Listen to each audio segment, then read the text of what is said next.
Today we're making a beet salad with whipped goat cheese, pistachios, pumpernickel crumble, and dandelion greens. Let's get cooking. For the roasted beets, trim off the tops, part of the bottom. Take a new green scrubby and scrub away all the dirt. Once they're nice and clean, dry them off. Place them in a pot. Drizzle them with some olive oil, salt, thyme, some crushed garlic. 350 degrees until they're nice and tender. Smell delicious. These took about 45 minutes, but the best way to know if they're done is to test them. Preferred method is a cake tester. It should go in with no resistance at all. If you don't have a cake tester, paring knife works. Just set these off to the side to come to room temperature. For the beets, take a paper towel, peel off all the skins. Really like when there's a little bit of root left.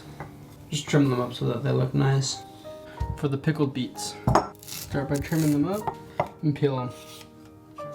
Next, we're gonna slice them about an inch thick and cover with extra virgin olive oil and balsamic vinegar, water, thyme, crushed garlic, shallot, carrot wheat seeds, salt, pepper. 350 degrees till nice and tender.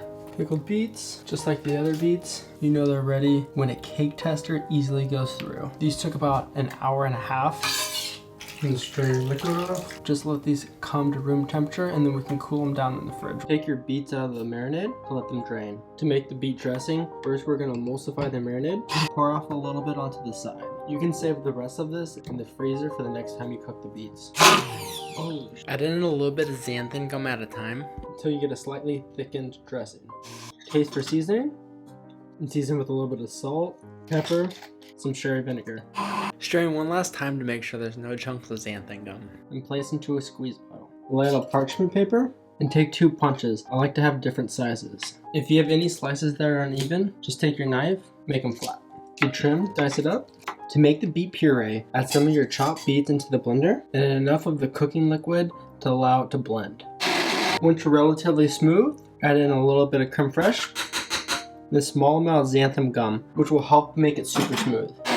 Taste for seasoning, salt, white pepper, pass. To start the crumble, lay out the pumpernickel. Place in a 300-degree oven until it's nice and dry. You're gonna know the pumpernickel is ready and it just crumbles.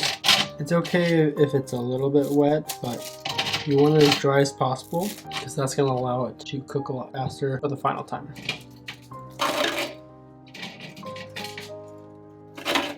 Have it pulsed up nice and small.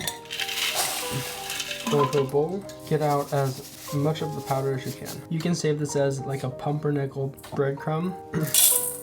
We're looking for around 250 grams of breadcrumbs. It's okay if you're a little bit shy. Next to a saute pan, we're gonna add butter, 20 grams of diced shallot, and half a tablespoon of picked thyme. Season with a little bit of salt. Once the onion becomes translucent, add 60 grams of maple syrup and bring to a boil. Once you've reduced down slightly, add it into your bowl of crushed pumpernickel. Lay it onto a sheet tray and bake at 300 till it's nice and dry. For the whipped goat cheese, put in your goat cheese and cream. Season with a little bit of salt, white pepper. Whip it up till it's light and fluffy. Right here we have some pistachios that I just toasted at 300 degrees till they get evenly toasted. Let them cool down slightly. And you can do this with a knife. Just keep on grinding until everything goes through. And sift off any of the small flour. And then you're left with crumb size that we want. And it's like pistachio flour. Save this, you can use it for baking, add it into different salads. We have some dandelion greens, which are starting to get a little wilty. Pick out nice pointy leaves. I like them nice and small. Trim till it's 3 inches. Save these for pasta of some sort.